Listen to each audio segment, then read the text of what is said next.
ओम सादर नमस्ते। जय श्री राम।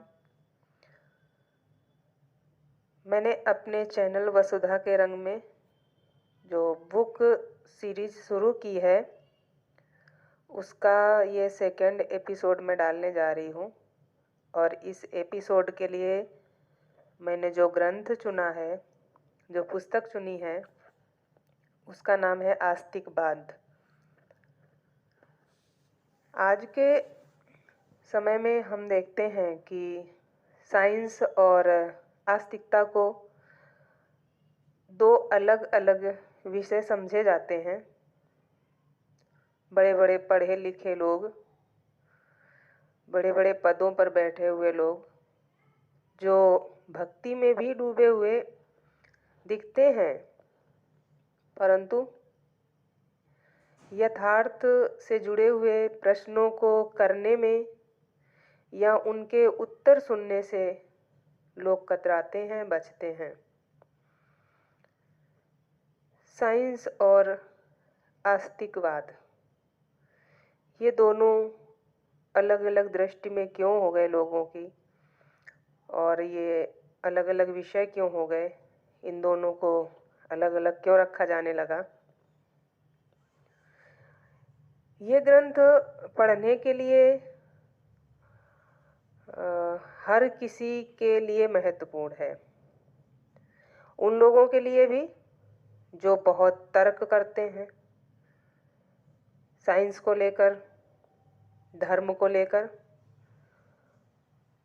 उन लोगों के लिए भी जो भक्ति मार्ग से जुड़े हुए हैं, उन लोगों को भी पढ़ना आवश्यक है। जो मनुष्य को अल्प समझते हैं, और उन लोगों को भी पढ़ना आवश्यक है जो सृष्टि को विशाल समझते हैं। उन लोगों को पढ़ना आवश्यक है जो साइंस और धर्म दो अलग अलग विषय समझते हैं, धर्म को सिर्फ अंधविश्वास समझते हैं और साइंस को धर्म से भी आगे समझते हैं। यह पूरी तरह जो ग्रंथ है ये साइंस पर आधारित धर्म को बहुत ही अच्छे से समझाता है। और अगर कहें कि दिमाग की नसें एकदम से खोलने वाला ग्रंथ है। कितना भी पढ़ा लिखा व्यक्ति हो, वो कितना भी तर्क वितर्क करने वाला व्यक्ति हो, उसके लिए भी। तो यदि आपको ऐसे किसी विषय वस्तु की भी आवश्यकता है आपके कॉलेज में, विद्यालय में, या इस तरह के नोट्स तैयार करने हैं, तो इसके लिए भी ये ग्रंथ बहुत ही अच्छा है। इसमें क्योंकि आधुनिक साइंस को विदेशियों की देन समझा जा रहा है आजकल, और इसमें अधिकतर विदेशी लेखकों के उदाहरण प्रस्तुत करके और फिर लेखक ने बड़े ही प्रामाणिकता के साथ अपनी सनातन संस्कृति की बातों को रखा है।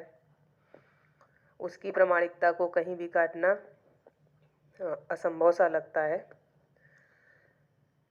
मैं जब इस ग्रंथ का प्राकथन पढ़ रही थी तो मुझे इसमें जो प्राकथन में ही इतनी अच्छी पंक्तियाँ मिली जिनको मैंने पढ़ने के बाद तुरंत ही फिर से पढ़ा, और वो पंक्तियाँ मन को इतनी छू जाने वाली थीं।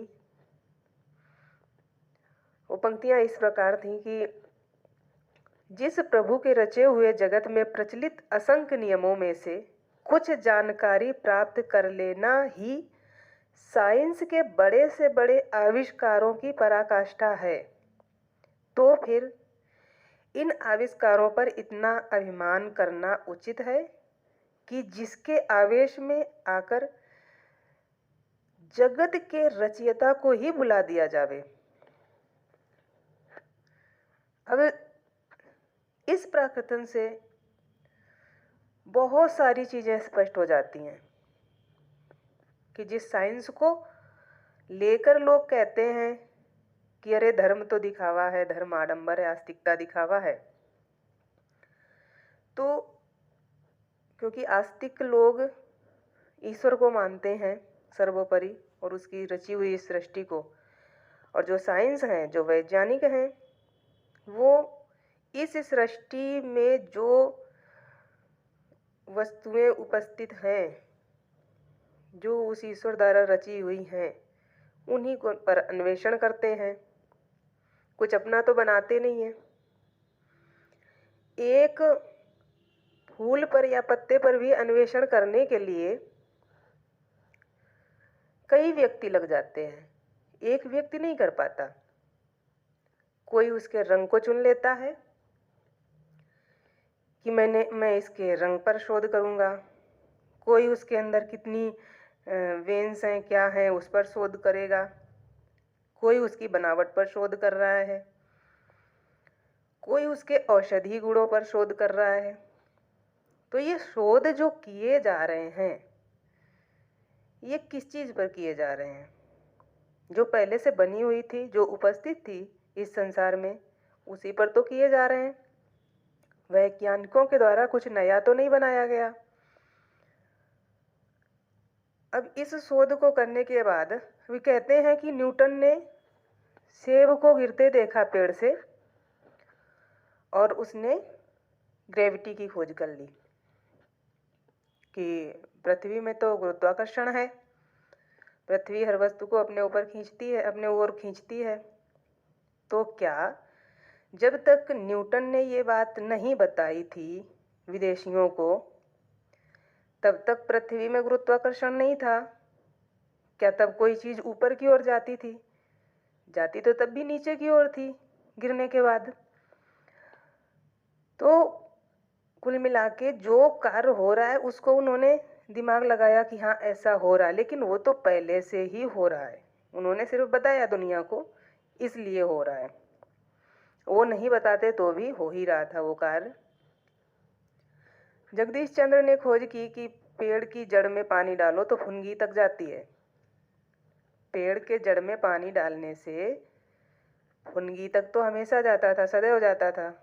जगदीश चंद्र ने जब तक नहीं बताया था, तब भी पेड़ की जड़ में पानी डालने से वो फुनगी तक पहुंच जाता था।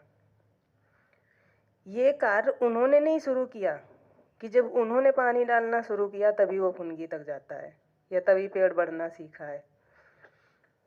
तो फिर ये सारी चीजें बनाने वाला है कौन, जिस पर वैज्ञानिक भी खोज कर रहे हैं, जिसकी बनाई हुई चीजों पर वैज्ञानिक भी खोज कर रहे हैं।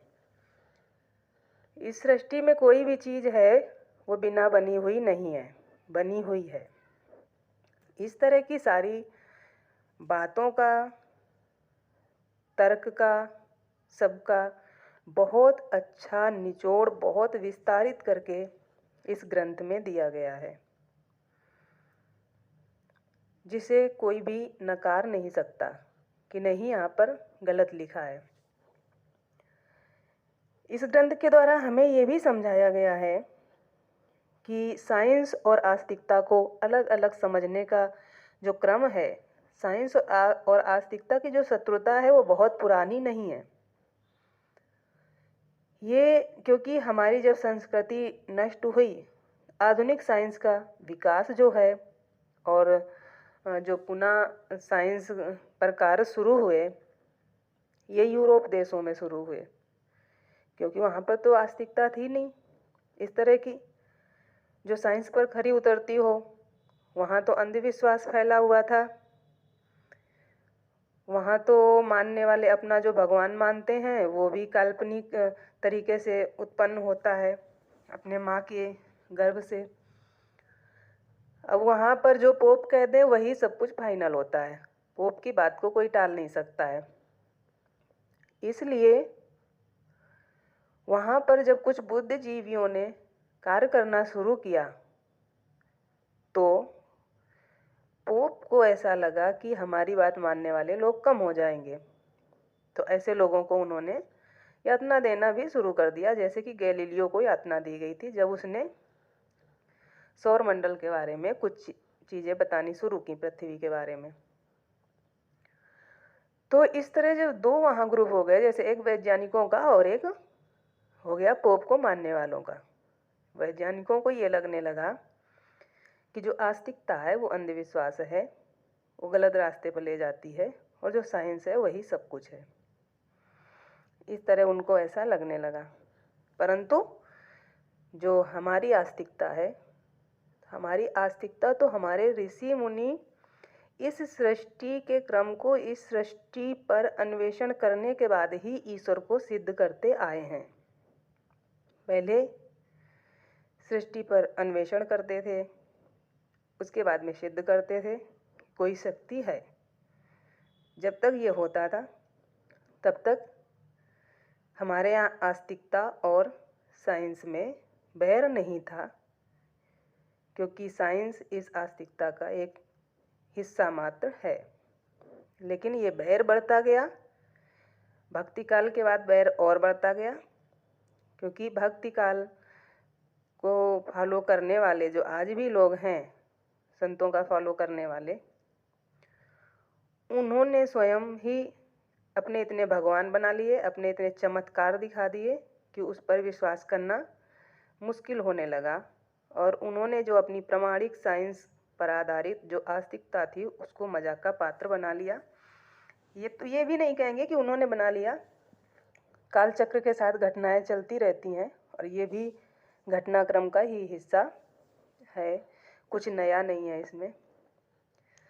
अब देखिए, हमारी आस्तिकता के बहुत सारे उदाहरण देते हैं, बहुत सारा समझाते हैं, प्राकथन में ही बताते हैं, जिसमें ये ऋषि याज्ञवल्क्य का उदाहरण देते हैं, जो उनकी पत्नी विदुषी पत्नी मैत्रेयी थी, जो बहुत ही विद्वान थी।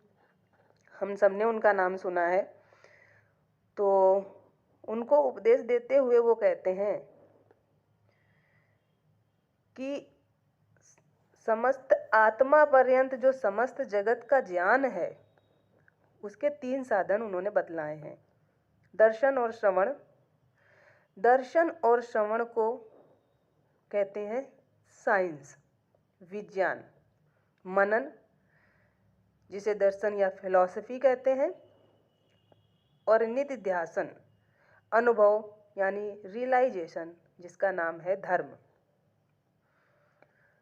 हम ओम भूर्भुवः स्वः बोलते हैं तो भू सत प्रकृति यानी मैटेरियल मैनिफेस्टेशन, भुआ चित्त आत्मा स्पिरिचुअल, स्वा आनंद परमात्मा हार्मोनियस। और विज्ञान और साइंस के आविष्कार क्या हैं, ये तो मैंने प्राकथन की शुरुआत में ही बताया था। बहुत सारी चीज़ें आगे इस ग्रंथ में बताते जाते हैं। ये मनुष्य का आस्तिक होना क्यों बनना चाहिए, जिसमें ये कहते हैं मनुष्य में सद्गुणों की वृद्धि हेतु इससे उत्तम और कोई मार्ग नहीं है। फिर इसको ये अपने तर्क द्वारा, प्रमाण द्वारा प्रस्तुत करते हैं। पहले अध्याय में विषय की व्यापकता नाम दिया है इन्होंने, जिसमें जो मैंने पंक्तियाँ निकाली कुछ, उसमें पंक्ति आई कि धर्म एव हतो हन्ति धर्मो रक्षति रक्षिताः तस्माद् धर्मो न हन्तव्यो मा नो धर्मो हतो वदीत। यानी मारा हुआ धर्म, नष्ट किया हुआ धर्म मनुष्य को नष्ट कर देता है, सुरक्षित धर्म मनुष्य की रक्षा करता है। इसी तरह आगे के क्रम में जो कुछ चीज़ें मुझे अध्ययन के दौरान मिली कि धर्म की आवश्यकता क्या है, धर्म क्या है, धर्म क्या है, ये प्रश्न सही है या नहीं, उसकी वो अपनी दृष्टि में लेखक बताते हैं कि यह केवल शाखा संबंधी है। धर्म क्या है, ये केवल इस एक शाखा संबंधी है। मौलिक प्रश्न, जो धर्म की आवश्यकता क्या है, ये मौलिक प्रश्न है, और मौलिक प्रश्न शाखा संबंधी प्रश्नों से अधिक गुण होता है कि धर्म की आवश्यकता क्या है।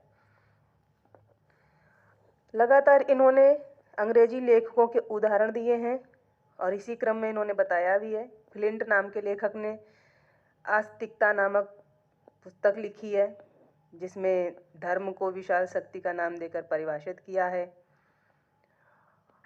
इसी क्रम में इन्होंने बहुत ही विस्तारित करके बहुत ही अच्छे से समझाया है कि दुनिया में या मानव के इतिहास के साक्षी के अनुसार संसार में कोई भी जाति कभी बिना धर्म के नहीं रही और ना ही रह सकती है। और इस बात को उन्होंने अलग अलग तरीके से समझाया है। व्यक्ति किस तरह धर्म के बिना नहीं रह सकता है। कोई प्रकृति देवता को मानता है, कोई कुल देवता को मानता है, किसी की कोई देवी है, किसी का कोई देवता है, किसी को अपने पूर्वजों के रूप में, बापा के रूप में, दादा के रूप में, किसी रूप में मानता है। लेकिन उस सबको जो भी जिसको मानता है उससे के आगे गलत कार्य करने से डरता है, अर्थात वो धर्म के मार्ग पर इस तरह से चल रहा है। मतलब धर्म के बिना कोई नहीं चल रहा है। किसी न किसी रूप पर हर किसी ने धर्म को अपना रखा है। अब वो धर्म की जो दिशा उसके साथ है वो सही है या गलत है वो अलग विषय है, लेकिन धर्म से जुड़ा हर कोई है। धर्म का अर्थ, धर्म के नियम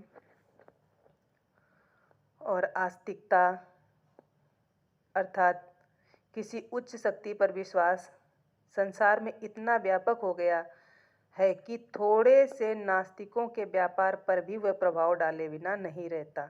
वो है आस्तिकता। दूसरे अध्याय में ये बताते हैं मनुष्य अल्प है।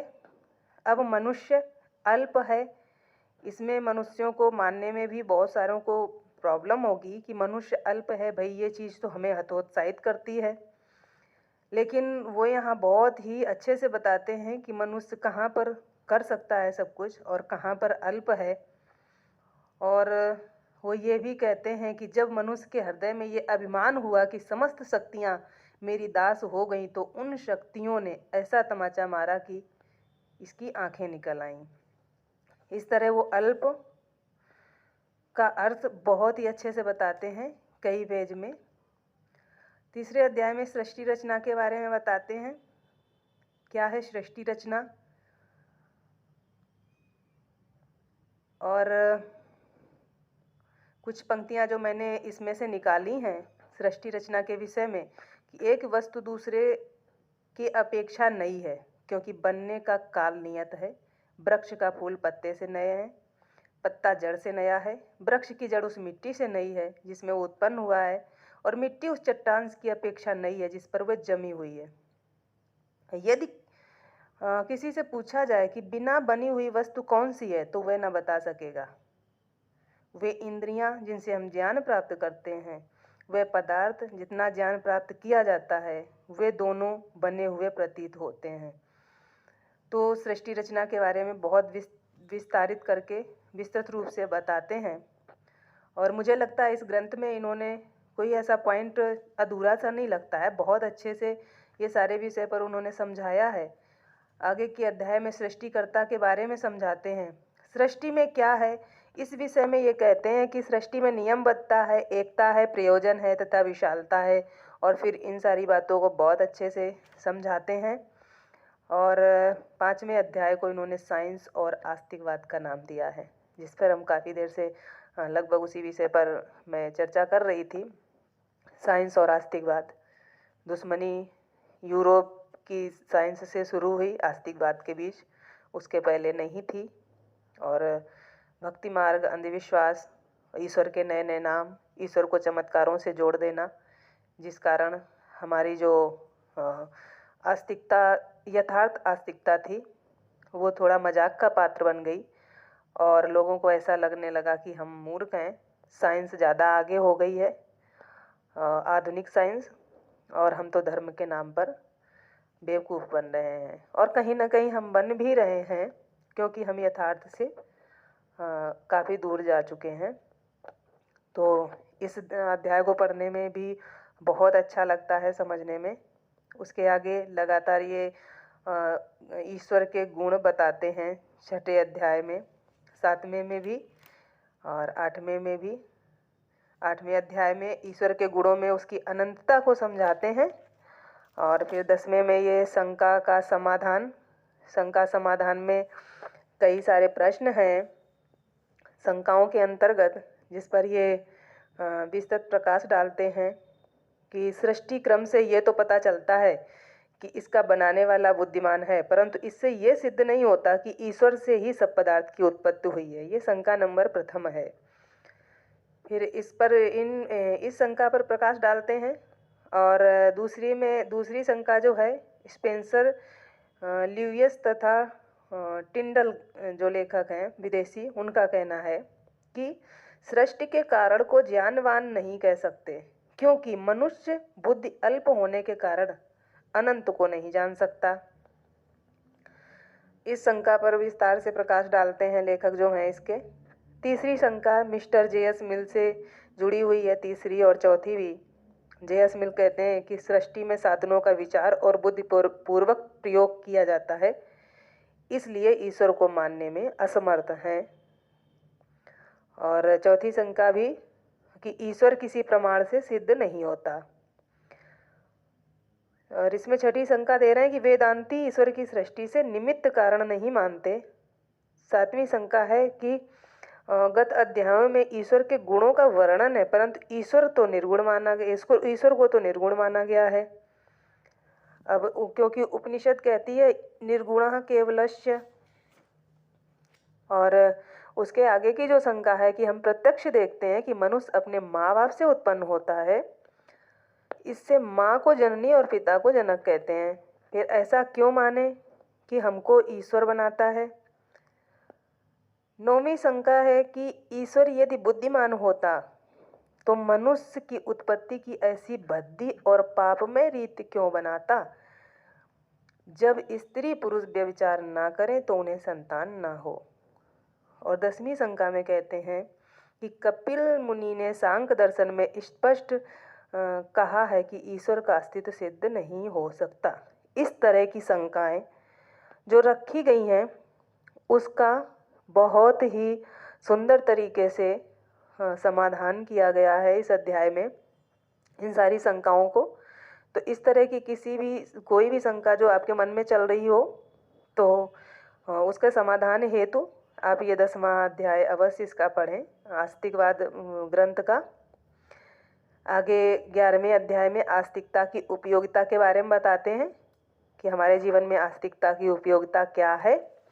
और फिर जब हम अंतिम अध्याय आता है, 12 अध्याय हैं पूरे इस ग्रंथ में, अंतिम अध्याय में बताते हैं ईश्वर प्राप्ति के साधन, क्योंकि 11वें अध्याय तक आते आते वो पूरी तरह संतुष्ट कर देते हैं कि साइंस जो है आस्तिकवाद का एक छोटा सा हिस्सा मात्र है, जिस पर व्यक्ति उस आस्तिकवाद से, उस धर्म से, उस सृष्टि से कुछ चीज़ें देख के उस पर रिसर्च मात्र करता है, और जितना करता है उससे कई गुना अधिक करने को रह जाता है।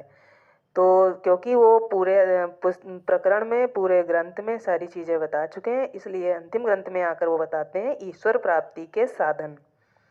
और ईश्वर प्राप्ति के साधन में वो कर्म, ज्ञान और उपासना के बारे में बहुत ही सुंदर विस्तार पूर्वक वर्णन करते हैं। तो हमें ऐसे ग्रंथों को अवश्य पढ़ना चाहिए ताकि हम दूसरों के सामने मजाक का पात्र ना बने और अपनी संस्कृति को जान सकें, आस्तिकवाद को जान सकें, धर्म के महत्व को जान सकें, धर्म क्या है, आस्तिकवाद क्या है, और सच्ची शांति हमें कैसे मिलेगी, हम अपने जीवन का अर्थ जान सकें। इसलिए हमें ऐसे सुंदर आर्ष ग्रंथ अवश्य पढ़ने चाहिए। और आप लोगों को पुनः सादर नमस्ते। जय श्री राम।